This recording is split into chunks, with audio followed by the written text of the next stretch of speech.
চীনাদেরও সেই বসন্ত বা নববর্ষ হচ্ছে সবচেয়ে বড় উৎসব। আর এই উৎসবে তাদের খাওয়া দাওয়া, যে রীতি রেওয়াজ বা বিভিন্ন রকম বর্ণিল আয়োজন, সেই আয়োজন নিয়েও আমরা কথা বলবো। পাশাপাশি শুধু চীন না, চীনের বাইরেও কিন্তু আসলে বিশ্বের বিভিন্ন জায়গায় এই বসন্ত উৎসব ঘটা করেই উদযাপন করা হয়।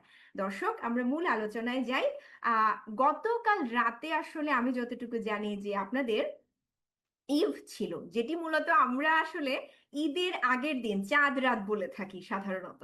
তো সেই চাঁদ রাত বা আপনাদের যে ঈদ, ঈদ আসলে কি, মানে ঈদ মানেটা আসলে কি, সেটি যদি আমি একটু জানতে চাই লিলি আপুর কাছে শুরুতেই। লিলি আপু। আচ্ছা, ধন্যবাদ। Personally, ঈদ মানে পুনর্মিলন অথবা পারিবারিক বন্ধন, মা বাবার স্নেহ, ভালোবাসা এবং উম, নতুন সূচনা, আশা। মানে ঈদে এই কথা উল্লেখ করলে আমার মাথায় এই সব সুন্দর শব্দগুলো ভেসে ওঠে। প্রচন্ড উৎসবের আগের দিন রাতে আসলে তো ঈদ, পরিবারের সবার একসঙ্গে বছরের শেষ নৈশভোজ সম্পূর্ণ করার রীতি সারা দিনে প্রচলিত। নৈশভোজ সম্পূর্ণ করার এই নীতি সারা চীনে অনেক জনপ্রিয় হয়েছে। এখন পরিবারের যারা দেশের অন্য জায়গায় থাকে অথবা একই শহরে আলাদাভাবে থাকে, এই রাতে পরিবারের অন্য সবার সঙ্গে মিলিত হতে হয়। পরিবারের খাওয়ার পর পরিবারের সবাই একসঙ্গে বসে গল্প করতে করতে স্প্রিং ফেস্টিভ্যাল গালা উপভোগ করা চীনাদের অভ্যাসে পরিণত হয়েছে। এবং সেই রাতে মধ্যরাত পর্যন্ত জেগে থাকাও চীনাদের রেওয়াজ। আচ্ছা। হ্যাঁ, বলা যায় চীনা নববর্ষের ঈদ পরিবারের সবার একত্রিত হওয়া এবং একে অপরের সাথে কথা বলার একটা ভালো সুযোগ তৈরি করেছে। জি, লিলি আপু, আপনি অনেক সুন্দর বলেছেন। একটা বিষয় হচ্ছে যে নৈশ ভোজের কথা আপনি বলছিলেন। ঈদ হ্যাঁ, মানে হচ্ছে যেটি আসলে পরিবারের সবাই মিলে বা আত্মীয় স্বজন বন্ধু বান্ধব সবাই মিলে একসাথে রাতের ডিনারটা করা, তাই তো? হ্যাঁ, তো হ্যাঁ, সেটি সেটি করার মাধ্যমে আসলে উৎসবের সূচনা হয়। এবং হ্যাঁ, আরো একটি বিষয় আমি যোগ করতে চাই যে এই উৎসবের রাতে যখন আপনারা ইভে জয়েন করেন, তখনই আসলে স্প্রিং ফেস্টিভ্যাল গালার যে আয়োজনটি শুরু হয়ে যায়। এবং সেটি মনে হয় যে আপনাদের এই উৎসবের আনন্দকে আরো দ্বিগুণ তিনগুণ করে দেয় হ্যাঁ। প্রতি বছরই এটি। তো আমি আবার আসবো লিলি, লাবণ্য লিলি আপনার কাছে। এখন আমি একটু জানতে চাই স্বর্ণা আপনার কাছে যে আপনার ইভ আসলে কেমন ছিল গত রাতে। আচ্ছা, তো প্রথমে মানে আমাদের দর্শক এবং সবাই যে অনুষ্ঠানটা দেখছেন সবাইকে আমাদের চাইনিজ নতুন বছরের শুভেচ্ছা জানাই, 过年好，新年快乐। আপনারা জানেন এই বছরটা হলো চীনের ঘোড়ার বছর অথবা বর্ষ বলা হয়। তো এই জন্য আমাদের শুভেচ্ছার মধ্যেও অনেক ক্ষেত্রে এই ঘোড়ার যে শব্দটা ব্যবহার করা হয়। এই যে আপনি বলেছেন গতকাল রাতে আমরা কিভাবে সময় কেটেছি, তো আমরা আসলে আমি আর লাবণ্য আমরা অফিসে যারা যে ডিউটি করেন আমরা অফিসেই এই একসাথে এই ঈদটা সময় কেটেছি।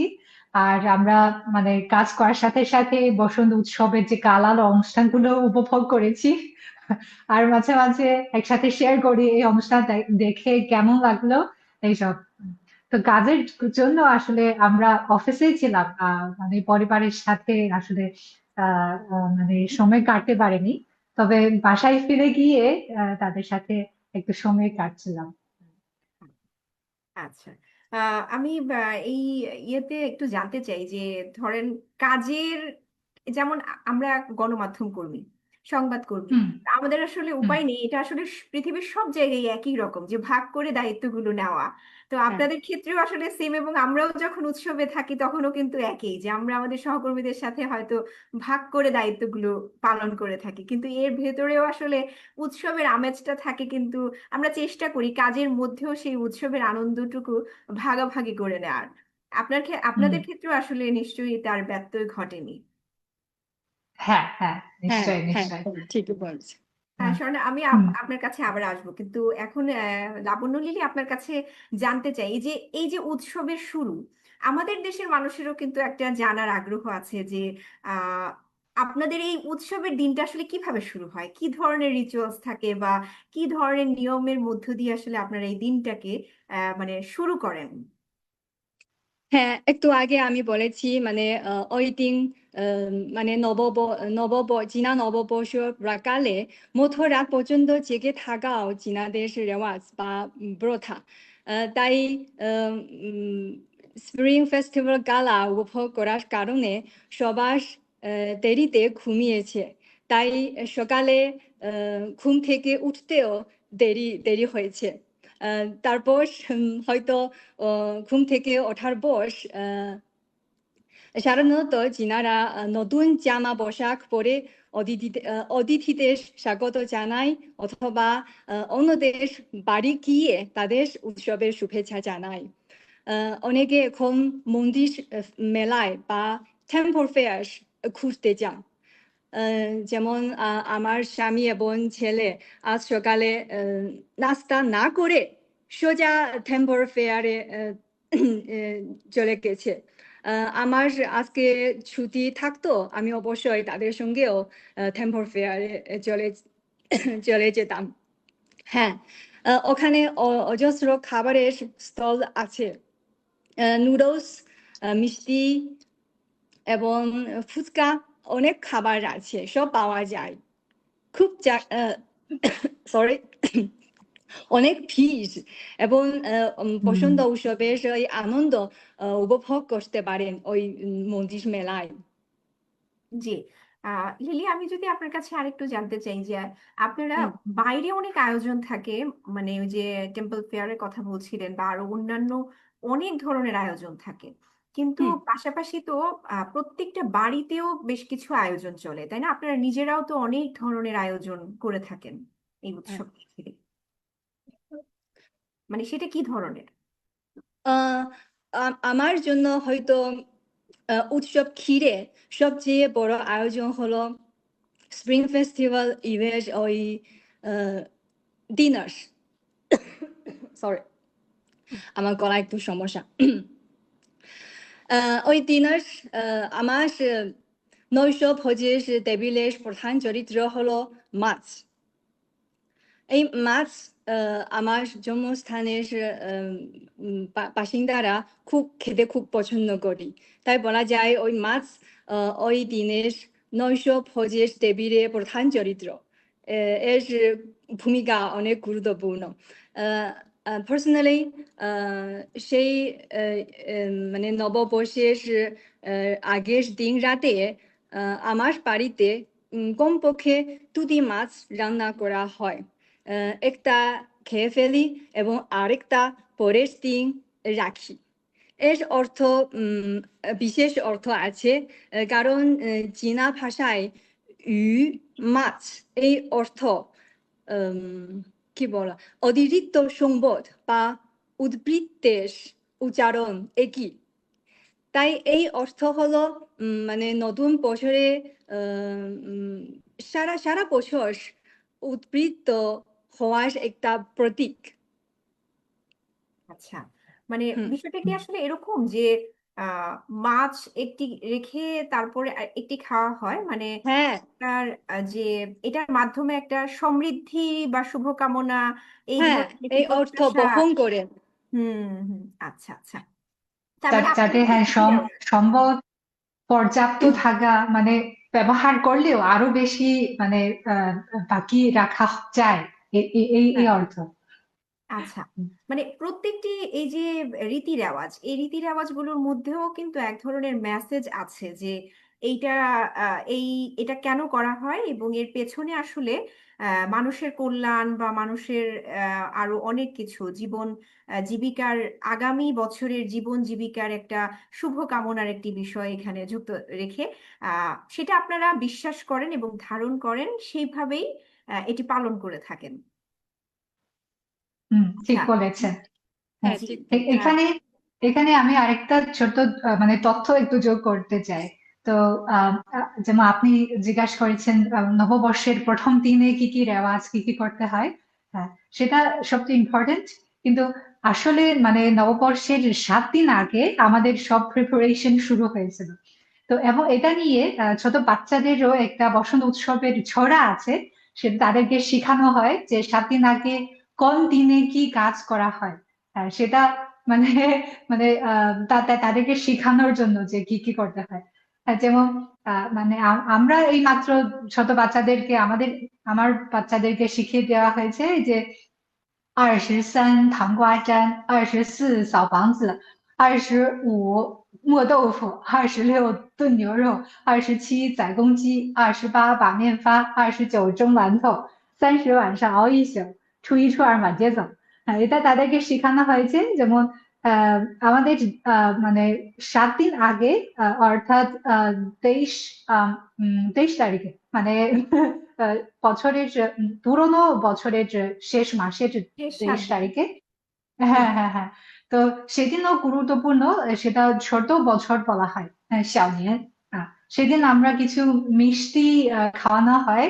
সেটাও একটা রীতি আছে, সেটা হলো এই যে লোককথা অনুসারে ওই দিনে রান্নাঘরের দেবতা স্বর্গে ফিরে যায়। আর তাকে মিষ্টি কিছু খাওয়াই দিলে যাতে তার মুখ মিষ্টি থাকে এবং তিনি স্বর্গে কেবল মানে পরিবারের ভালো কথা বলে, এরকম কিছু রীতি আছে আর কি। হ্যাঁ, তারপর আমরা যে ঘর ঝাড়ু করা, তারপর এই যে টৌফু বানানো, তারপর মাংস সিদ্ধ করা, মুরগি জবাই করা, তারপর ওই ময়দা গুলো রেডি করা। হ্যাঁ, এগুলো হলো প্রতিদিনের কিছু কাজ দেখা। অর্থাৎ আপনারা উৎসবকে কেন্দ্র করে আসলে সব ধরনের প্রস্তুতি ধাপে ধাপে কোন হুম। কোন প্রস্তুতিটা নিবেন সেইটি আসলে এটি মনে হয় নির্ধারণ করা হয় এই 7 দিন, তাই না? হ্যাঁ হ্যাঁ এবং হ্যাঁ হ্যাঁ হ্যাঁ বাচ্চাদের হ্যাঁ হ্যাঁ। কথা যেহেতু বললেন, আসলে বাচ্চাদেরকেও এই যে সংস্কৃতি শুধুমাত্র একটি উৎসব নয়, এটিকে এই সংস্কৃতিকে ধারণ করার আলাদা একটি বিষয় আছে, সেটি তাদেরকে অল্প অল্প করে কিন্তু শেখানো হয়, তাই না? হুম। ঠিক ঠিক হ্যাঁ, ঠিক। পরিবারের এখানে মানে পারিবারিক বন্ধনটাও কিন্তু এর মাধ্যমে আরো স্ট্রং হয় আপনাদের এই জিনিসগুলো শোনার মাধ্যমে আমার যেটা মনে হচ্ছে। আমি লিলিয়াপুর হ্যাঁ। কাছে আবার একটু আসতে চাই, যে আসলে লিলিয়াপুর কাছে আসবো, কিন্তু তার আগে আমি স্বর্ণাপুর কাছে, যেহেতু আপনি পারিবারিক বন্ধন এবং নানান বিষয় নিয়ে বলছিলেন, তো বসন্ত হুম উৎসবে সাধারণত আমরা খেয়াল করে দেখলাম যে লাল রংটাকে খুব বেশি প্রাধান্য দেওয়া হয়, যে কোনো হুম কিছুতেই আসলে লাল রংটা রাখা হয়। এবং মানে এখানে যে ঐতিহ্যগত আপনাদের কিছু উপাদান আছে, যেমন লণ্ঠন বা এই জাতীয় আরো অনেক ধরনের উপকরণ আছে, যেগুলো হুম। সবগুলো রঙই আসলে লাল রাখা হয়। এই লালের পেছনে আসলে কি কারণ? হুম, আচ্ছা আচ্ছা।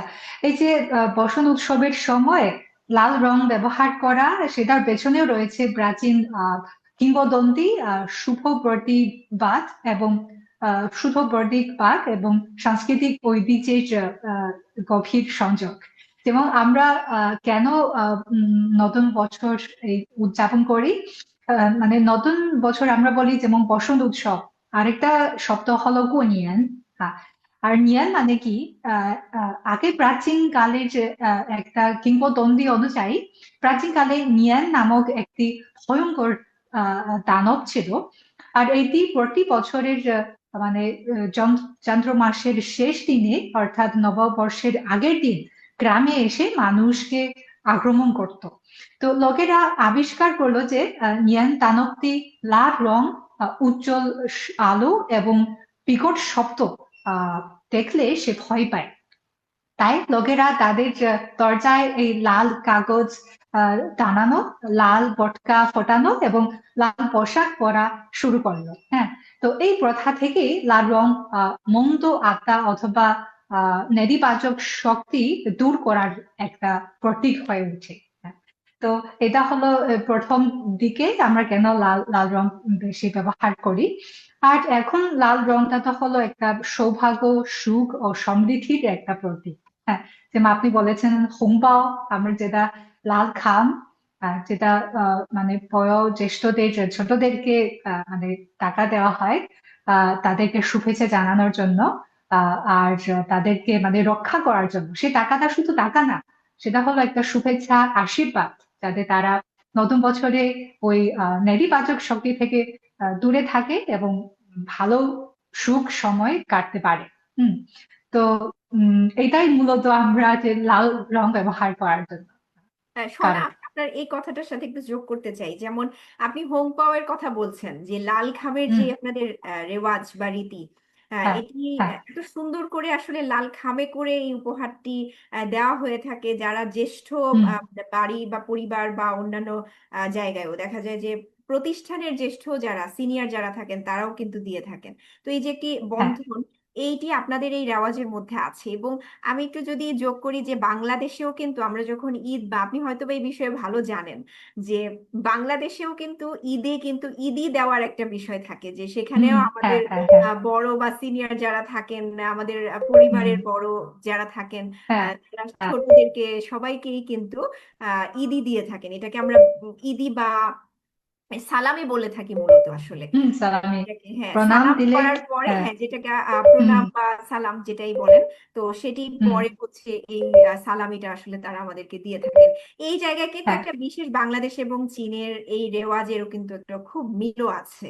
এবং হুম। আনন্দের হুম। জায়গাটা কিন্তু একই রকম, অনুভূতির জায়গাটা দুই দেশের মানুষের একই রকম, ভীষণ খুশি হয় এই হুম। সালামিতে। হ্যাঁ, অবশ্যই, অবশ্যই। হ্যাঁ, অবশ্যই, হ্যাঁ, দূরত্ব এবং ভিন্ন সংস্কৃতি, মানে সাংস্কৃতিক ভিন্নতা থাকলেও আমাদের মধ্যে অনেক মিল আছে। জি, জি। হুম। সত্যি, দেশ সত্যি। দুটো হতে পারে, কিন্তু আসলে দিন শেষে সাংস্কৃতিক যে বন্ধন কোনো না কোনো জায়গায় আসলে একই রকম। এবং মানুষগুলো হুম। তো আসলে একই, স্বপ্ন তো একই। তো হ্যাঁ, ঘুরে হুম। ফিরে আসলে আমাদের মধ্যে সেই মিলগুলো চলেও আসে। আহ এবং আমরা আসলে কথা বলতে গেলেই বোঝা যায় আসলে অনেক ধরনের, অনেক রীতি রেওয়াজের মধ্যেও সেই একই রকম মিল খুঁজে পাই আমরা। খাবারের আয়োজন বলেন বা পোশাক বলেন, বা হয়তো বা একই রকম না হলেও এই যে নতুন উৎসব উপলক্ষের যে আয়োজনটা সেটা একই রকম, এবং হ্যাঁ, সেই অনুভূতিটাও একই রকম। হ্যাঁ। হুম। আমি আমি সত্যি, আমার সত্যি।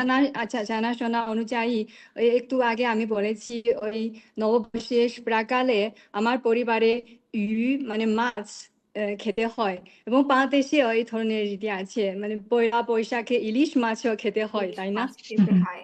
জি। হ্যাঁ। হ্যাঁ। হ্যাঁ। এবং এই হ্যাঁ। ধরনের যেমন পান্তা ইলিশ বা এর বাইরেও হচ্ছে কিছু খাবার আছে যেটা নির্ধারিত উৎসব কেন্দ্রিক থাকে। আপনাদেরও সেম। যেহেতু খাবারের বিষয় নিয়ে আসলে আমরা কথা বলছিলাম, লাবণ্য লিলি, আমি আপনার কাছে হ্যাঁ, যেতে চাই। উৎসব কেন্দ্রিক খাবার কিন্তু খুব গুরুত্বপূর্ণ, যেহেতু খাবার আসলে সংস্কৃতির একটি গুরুত্বপূর্ণ অংশ। তো যেহেতু উৎসবটা আসলে এই যে বসন্ত উৎসবকে ঘিরে খাবারের আয়োজন আসলে ওই যে যেমন স্বর্ণাপু বলছিলেন 7 দিন ব্যাপী আয়োজন, বা তারও আগে থেকে আয়োজন, এই যে খাবারের প্রিপারেশনে কিন্তু অনেক কিছু এখানে চলতে থাকে। এবং আমি হুম, যতটুকু জানি যে আপনাদের এত বেশি অঞ্চল বা প্রদেশ থাকার কারণে অঞ্চল ভিত্তিকও কিন্তু খাবারের ধরনের অনেক পার্থক্য আছে, এবং আয়োজনের অনেক ব্যবধান থাকে। অনেক জায়গায় অনেক রকমের আয়োজন চলে। এবং খাবারে যেমন আমি যদি বলি যে চিয়াউজি বা ডাম্পলিং, আপনারা যেটা এই বসন্তকে কেন্দ্র করে সাধারণত বিভিন্ন অঞ্চলে এটাকে বিভিন্ন কালার দিয়ে বিভিন্ন ফ্লেভারের এই ডাম্পলিংটা তৈরি করা হয়, হটপটের আয়োজন হুম। থাকে।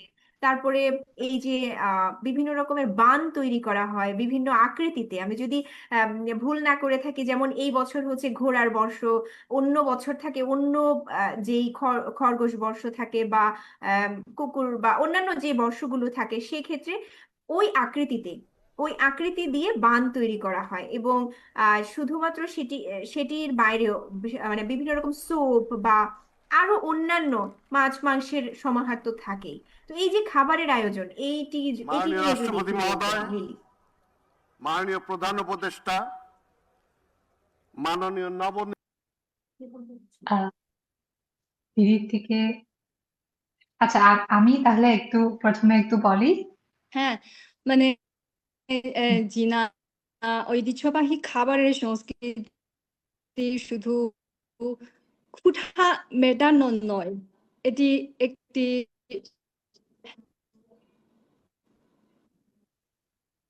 একটু আমাদের বোধহয় ইন্টারনেটের সমস্যা হচ্ছে, এই জন্য হুম। হ্যাঁ, আমরা হুম। কথাগুলো বুঝতে পারছি না ভালোভাবে। ওকে, শুনতে পারি আহ আমি। আপনাদের শুনতে পারি আমার চীনা ঐতিহ্যবাহী কথা কেটে যায়। আচ্ছা, সংস্কৃতি এখন শুধু মনে হয় ঠিক ক্ষুধা আছে। মেটানো নয়, সামাজিক সম্পর্কের মাধ্যম।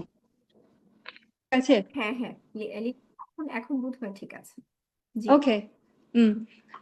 আহ, চীনা চীনা ঐতিহ্যবাহী খাবারের সংস্কৃতি শুধু ক্ষুধা মেটানো না, এটি একটি শিল্প, একটি দর্শন এবং সামাজিক সম্পর্কের মাধ্যম। যদি আমরা চীনের উৎসবের খাবারের প্রতীক হিসেবে একটি একটি খাবার বেছে নিতে যাই, তাহলে উত্তর নিঃসন্দেহে ডাম্পলিং বা饺子。饺子বিভিন্ন বুশ দেওয়া হয়। আসলে饺子চীনের উত্তরাঞ্চলের লোকেরা饺子খেতে বেশি পছন্দ করেন, এবং হুম, চীনের দক্ষিণাঞ্চলের লোকেরা元宵বা汤圆খেতে পছন্দ করি। আমার জন্মস্থান চীনের আংহুই প্রদেশ। আমার আংহুই প্রদেশের বাসিন্দারা মানে汤圆বা元宵খেতে পছন্দ করি, আমিও।汤圆হলো মানে আঠালো চালের ওই গুঁড়া দিয়ে বানানো বুশ দেওয়া এক ধরনের পরের মতো একটা খাবার। হ্যাঁ, এর বুশ নানা ধরনের বুল আছে। এর স্বাদ মিষ্টি হতে পারে এবং লবণাক্ত বা নোনতাও হতে পারে। বিভিন্ন ফ্লেভার পাওয়া যায়। জি, লিলি আপু, আমি যদি আপনার হ্যাঁ এই ইউয়ান শিও নিয়ে আপনি বলছিলেন, তো এটি হ্যাঁ আমাদের দেশে, মানে আমি যদি একটু আমাদের বাংলাদেশিদের জন্য একটু বুঝিয়ে বলি যে আমাদের দেশেও এক ধরনের পিঠা বানানো হয়, পিঠা পুলি বলা হয়, পুলি পিঠা। তো হ্যাঁ সেখানে আসলে মিষ্টি ফ্লেভার দেওয়া হয়, যে আঠালো চালের গুঁড়ি, সেটার ভেতরে আসলে একটা প্রসেস করে স্টিম করা হয় খাবারটাকে। সেখানে হ্যাঁ নারকেল বা আরো অন্যান্য কিছু দিয়ে অনেকে অনেক কিছু বানায়।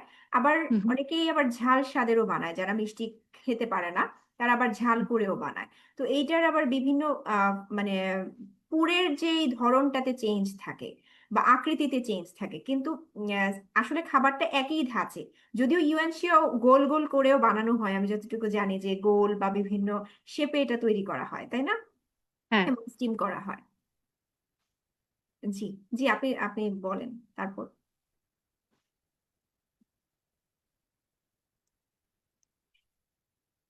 লাবণ্য, লিলি, আপনি এরপরে যেটা বলছিলেন আসলে। আমার কথা শুনতে পারেন? জি জি, আমরা শুনতে পাচ্ছি। আচ্ছা,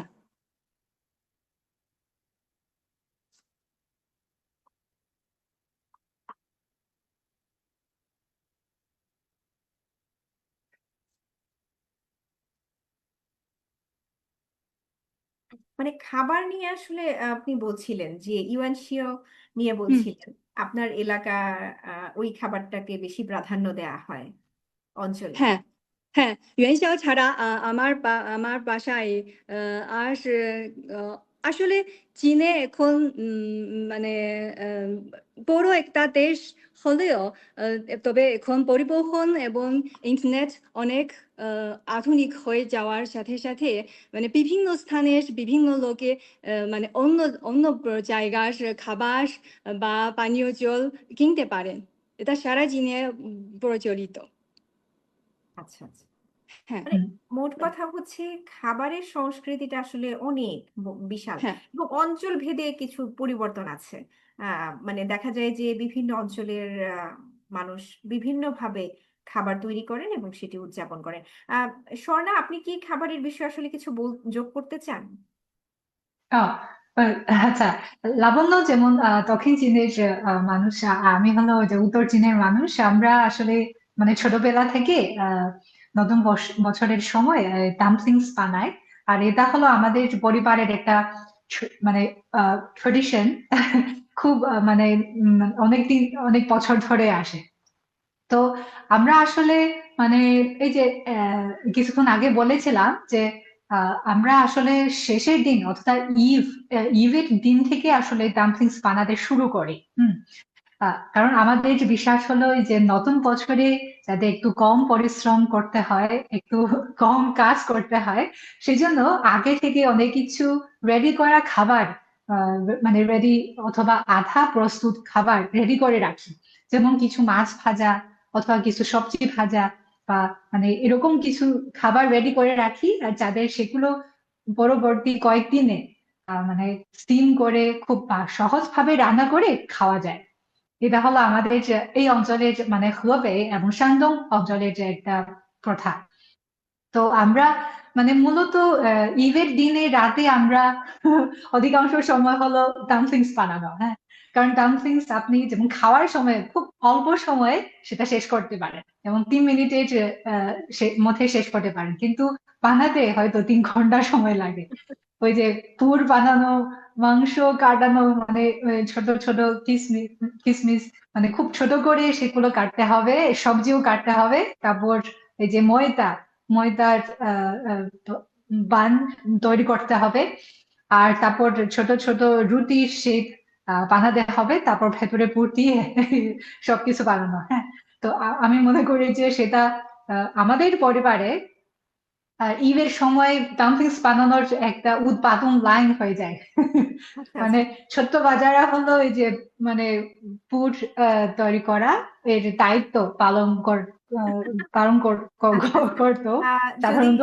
আর পরোটা, হ্যাঁ পরোটা ওই যে ডাম্পলিংস এর শেপ, হ্যাঁ সেটা তৈরি, কারণ সেটা যে কিছু স্কিল লাগতে হ্যাঁ, পারে, হ্যাঁ। তো এই জন্য আমরা সবাই এই কাজ নিয়ে ব্যস্ত, এবং আসলে সেই কাজ করার মাধ্যমে মনে হয় যে আমরা সবাই পরিবারের সব সদস্যরা মিলে একটা কাজ করি। তো এই জন্য আরো কাছে বা মিলনের এরকম বন্ধনের যে এরকম অনুভব বা অনুভূতি বেশি স্ট্রং মনে হয়। তো আপনি এই এটা যে হলো আমাদের পরিবারে। স্বর্ণা, আপনি এই যে পারিবারিক বন্ধনের কথা বলছিলেন, মানে উৎসব কি আসলে, বসন্ত উৎসব পারিবারিক বন্ধনটাকে আসলে কিভাবে এতটা শক্তিশালী করে? মানে কি এমন হুম বিষয় থাকে আপনাদের এই উৎসবে যে পারিবারিক বন্ধনটা আরো অনেক বেশি স্ট্রং হয় তখন? হুম। আচ্ছা আচ্ছা, এই ক্ষেত্রেও আমি মনে করি যে এটাও বাংলাদেশের যেমন ঈদের যে সঙ্গেও তুলনা করা যায়। যার কারণ যেমন চীনে বসন্ত উৎসবের আগে সবাই নিজের আহ, দেশে ফিরে যায় পরিবারের সাথে মিলন করার জন্য। আর বাংলাদেশেও তাই, শুরু হওয়ার অনেকদিন আগে সবাই কিন্তু দেশে ফিরে যায়। তো সেদিনও আমরা যেমন সারা বছরে হয়তো আমরা বাইরে কাজ করি, বিভিন্ন ব্যস্ততার মধ্যে সময় কাটি, কিন্তু বছরের শেষের দিকে মনে করি যে হ্যাঁ এখন আমাদের ফ্যামিলির সাথে সময় কাটানো উচিত। এই সময়টা আমরা বাসায় ফিরে যাই, যেমন এই যে লাবণ্য বলেছে যে আমরা মানে ঈদের সময় সবাই মিলন হয় এবং একসাথে খাবার বানায়। এটা হলো আমাদের যে একটা প্রথা, সেটার মাধ্যমে আমরা যেমন একসাথে কাজ করা বা একসাথে ডাম্পলিংস বানানো, তার মাধ্যমে আমরা আরো বেশি কাছে হয়ে যাই, অনেক কিছু কথাও বলার সুযোগ হয়। তারপর এই যে ফ্যামিলির মধ্যে আসলে আহ, বড়দের যে প্রণাম বা আশীর্বাদ গ্রহণ করা, এটাও আমাদের যে মিলনের একটা খুব গুরুত্বপূর্ণ অংশ। তো চীনা মানুষ আসলে মানে বয়োজ্যেষ্ঠদের কে বেশি সম্মান করা হয়, কারণ তারা হলো এই পরিবারের যে মেরুদণ্ড। আহ, কারণ তারা এই যে ঐতিহ্যের যে ধারক, তারা জানে যে আমাদের এই দিনে কি কি কাজ করতে হয়। তারা এই কিংবদন্তির কথা বলে, গল্পের কথা বলে, তারপর এই প্রথা কোন দিনে কি কাজ করতে হয় এগুলো তারা শিখিয়ে দেয়। আর তাছাড়া তাদের যে আশীর্বাদ, এই সারা সারা বছর হয় বাচ্চারা যদি বাইরে থাকে, তার দেশের বাইরে থাকে বা নিজের হোম টাউনের বাইরে থাকে, তখন এই সময়টায় বাসায় ফিরে এসে তাদের নিজের কিছু কথা শেয়ার করে। বাইরে কি কি কঠিনতা ছিল, কি কি কাজ করতে মানে মানে বয়স্করা তাদেরকে কিছু অভিজ্ঞতা শিখিয়ে দেয়, যে এই কাজটা হয়তো এইভাবে করলে ভালো হয়, বা আমারও এরকম অভিজ্ঞতা ছিল, এইসব কিছু কথা শেয়ার করে। আর তাছাড়া এই মানে যেমন আমাদের নতুন বছরের আরেকটা গুরুত্বপূর্ণ অংশ হলো এই যে পূর্বপুরুষদেরকে সম্মান জানানো। কারণ চীনা মানুষ যেমন পরিবারের দিকে বেশি গুরুত্ব দেয়, ইতিহাসের দিকে বেশি গুরুত্ব দেয়।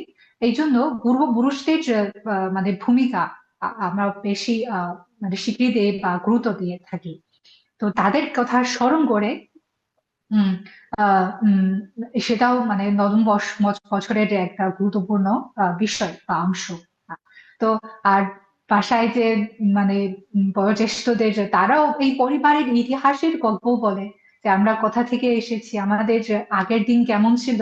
হ্যাঁ, সেই কথাগুলো আমাদের সাথে শেয়ার করে আমরা তুলনা করতে পারি। হ্যাঁ, এইসব কিছুর কারণে মানে তারা খুবই গুরুত্বপূর্ণ। এবং আমরাও এই সুযোগ নতুন বছরে এই যে যেমন আমরা কিছু ছুটির দিন পাই, আর এই সময়তে আমরা একসাথে সময় কাটি, একসাথে এই আত্মীয় স্বজনের সাথেও দেখা করি, আমরা গল্প বলি, আমাদের সব অভিজ্ঞতার কথাও শেয়ার করি। সেটাও এই পরিবারের যে বন্ধনের যে আরো শক্তিশালী করে করে তোলার একটা পদ্ধতি। বাহ, চমৎকার বলেছেন। স্বর্ণা, আমি আসলে আপনার কাছ থেকে যেটি শিখলাম যে আপনাদের এই উৎসব শুধু উদযাপন নয়, এটি আসলে পারিবারিক শিক্ষা, পারিবারিক মূল্যবোধ তৈরি এবং পারিবারিক বন্ধন তৈরির কিন্তু অনেক বড় হুম। একটি মানে একটি ক্ষেত্র বলা যায়, মানে একটি বিশেষ সুযোগ বাচ্চাদের বা হুম। নতুন প্রজন্মকে গড়ে তোলার ক্ষেত্রে আপনারা হ্যাঁ। তাদেরকে কিভাবে আসলে তৈরি করেন এবং পরিবারের এই বন্ধনটিকে বাড়ানোর ক্ষেত্রে মানুষ আপনাদের মানে এটি রাষ্ট্রীয়ভাবেও কিন্তু এক ধরনের মানে উৎসাহ দেওয়া বিভিন্ন বিষয়কে যোগ করে এটি দেখা যায় আসলে। যেমন হুম। হুম। ঠিক। সবসময় আমরা দেখে থাকি প্রতি বছরেই যখনই এই উৎসব তখনই খুব লম্বা ছুটি দেওয়া হয় এবং পরিবারের সাথে এই উৎসবটি যেন উদযাপন করা হয় এই বিষয়ে কিন্তু অনেক বেশি প্রাধান্য দেওয়া হয় সব জায়গা থেকেই।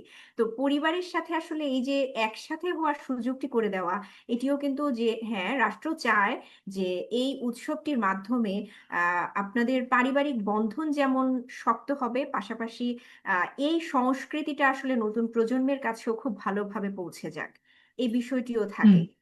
এই যে হুম।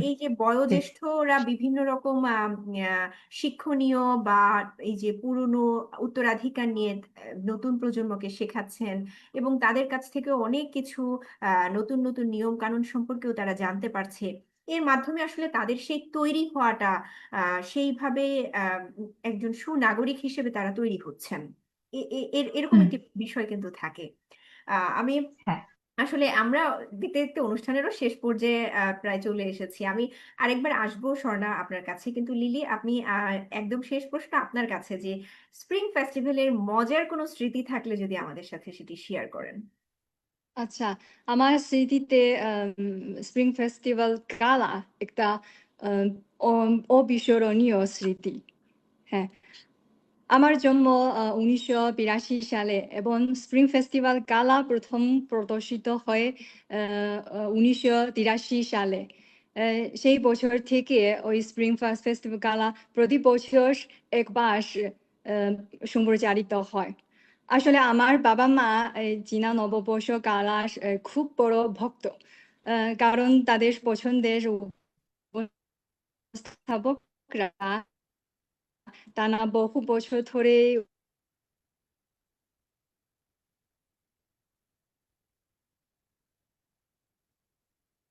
অনুষ্ঠান সঞ্চালনা করেন। তাই চীনা নববর্ষ গালা যে এটা হলো না, তেমনি আমার জন্য চীনা নববর্ষ মানেই春晚বা চীনা নববর্ষ গালা দেখা। না দেখলে সেই বছরের উৎসবটা অসম্পূর্ণ থেকে যায়। আমার বলা হয় চীনা নববর্ষে গালা দেখা মানে অনুষ্ঠানের শুরু থেকে শেষ পর্যন্ত প্রায় 4 ঘন্টারও বেশি সম্পূর্ণ প্রোগ্রাম উপভোগ করা। আমার বাবা মায়ের প্রভাবে আমি স্প্রিং ফেস্টিভ্যাল গালা একজন অনুরাগীও হয়েছি। সরি, ছোটবেলা ছোটবেলার কথা মনে পড়ে আমার বাড়িতে সবসময় রাত 8টার আগেই নববর্ষের ডিনার শেষ করা হতো। তারপর পুরো পরিবার টিভির সামনে বসে চীনা নববর্ষ গালা শুরুর ওই অপেক্ষায় থাকতো। টেবিলের ওপরে নানা রকমের খাবার রাখা হতো, যেমন মিষ্টি, চকলেট, চিপস এবং আর চীনা বাদাম, অনেক অনেক খাবার, নানা রকমের সব সবই আমি আগে মানে বাবা মার সঙ্গে ওই বাজার থেকে কিনেছি এবং প্রস্তুত করেছি। হ্যাঁ, তারপর ওই কালা শুরু হওয়ার পর আমরা আটা দিতে দিতে খাবার খেতে এতে নববর্ষ গালা দেখতাম। হ্যাঁ, হয়তো এটা আমার জন্য সবচেয়ে উষ্ণ এবং আনন্দের মুহূর্ত, সবচেয়ে স্মরণীয় স্মৃতি। সেদিন রাতে আমার পরিবারের মধ্যরাত পর্যন্ত জেগে থাকা একটা রেওয়াজ। রাত 12টার পর আমরা বাড়ির নিচে পটকা বাজি ফাটাতাম। মনে পড়ে আমার জন্মস্থানের সেই ছোট শহরে নববর্ষের আগের রাত পটকার আওয়াজ আর থামতেই চাইতো না। সেই সব পটকার আওয়াজ এখনো আমার কানে বাজে। হ্যাঁ, পরে যখন চাকরি শুরু করলাম, কাজের কারণে হয়তো প্রতি বছর বাড়িতে ফিরে যাওয়ার সুযোগ পেলাম না, এবং বাবা মায়ের সঙ্গে চীনা নববর্ষ গালা দেখার সুযোগও পেলাম না। তখন মানে ফোনে তাদের নববর্ষের শুভেচ্ছা জানাতে গিয়ে আমি সবসময় মজা করে বলি, এবার নববর্ষ গালা দেখিনি, তাই আমার নববর্ষই হয়নি, তাই আমি 1 বছর পরও হলাম না। হ্যাঁ, আচ্ছা, আমি হ্যাঁ, আসলে এখন জি এখন আমার নিজের সংসার আছে, স্বামী ও ছেলে আছে। বাবা মা মাঝে মাঝে আমাদের দেখতে জন্মস্থান থেকে বেইজিং এ আসেন। আহ, উম, নতুন বছরের আগের দিন যদি আমার ছুটি থাকে, অবশ্যই আমি তাদের সাথে চীনা নববর্ষ গালা দেখি। তাই বলা যায় এখনো স্প্রিং ফেস্টিভ্যাল গালা দেখা আমার কাছে সবচেয়ে উষ্ণ, নরম নাভিরাম এবং আনন্দের ব্যাপার। হ্যাঁ। জি লাবণ্য, আপনি আসলে যখন বর্ণনা করছিলেন আপনার সেই ছোটবেলা এবং হচ্ছে গালার পুরো শুরুটা কেমন ছিল, আপনার শৈশব কাটিয়ে এসেছেন যে আনন্দটা, আপনি খুব আসলে স্মৃতি কাতর হয়ে কথা বলছিলেন। আমরা সেটা কিন্তু বুঝতে পারছিলাম যে আপনি সেই স্মৃতিতে আসলে ঢুকে গেছেন কতটা। আমি আপনাকে অনেক অনেক ধন্যবাদ। আমি একটু স্বর্ণা আপনার কাছে যেতে চাই, কারণ আমি যে লাবণ্য লিলি তার কথা ধরেই আসলে আপনার কাছে যেতে চাই। উনি যতটা সুন্দর করে আসলে তার শৈশবকে স্মৃতিচারণ করছিলেন। এখনকার যে প্রজন্ম, এখনকার এই প্রজন্ম অনেকটাই আসলে সোশ্যাল মিডিয়া নির্ভর। তো এই সোশ্যাল হুম। মিডিয়া কি আসলে এই যে উদযাপনের ধরনটাকে বদলে দিয়েছে, বা এই সোশ্যাল মিডিয়ার কারণে কি আসলে বসন্ত উৎসবের কোনো প্রভাব, মানে নতুন কোনো প্রভাব পড়েছে? আচ্ছা আচ্ছা। তো হ্যাঁ, খুব ভালো বলেছেন। এবং আহ, আহ, আহ, আহ, কি কি বলবো, এখন আসলে অনেক young মানুষ তারা তো সোশ্যাল মিডিয়ার দিকে বেশি সময় দেয়, এবং অনেকেই কিন্তু তাদের আয়োজন কিছু প্রোগ্রামও দেখে।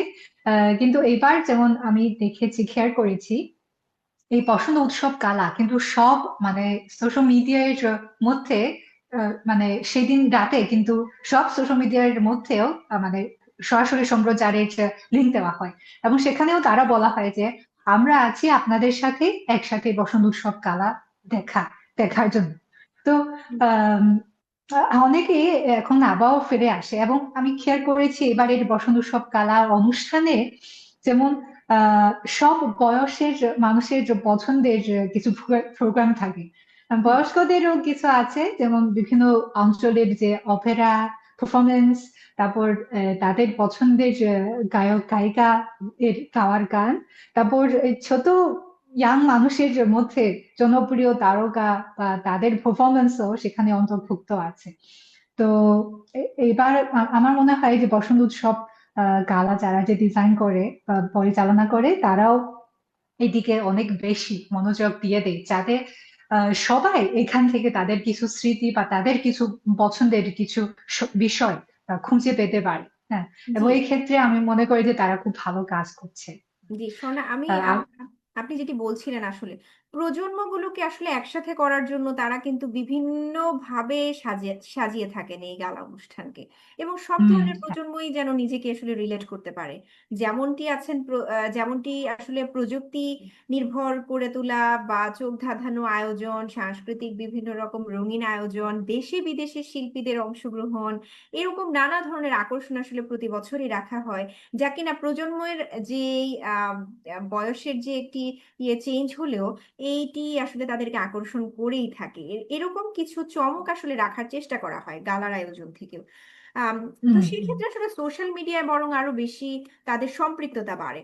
আমি একদম অনুষ্ঠানের শেষ পর্যায়ে, স্বর্ণা, আপনি বাংলাদেশের মানুষের উদ্দেশ্যে কি আপনি কিছু বলতে চান কিনা? আপনার এই উৎসবকে আসলে কিভাবে, উৎসবের আনন্দটি কিভাবে ভাগাভাগি করতে চান?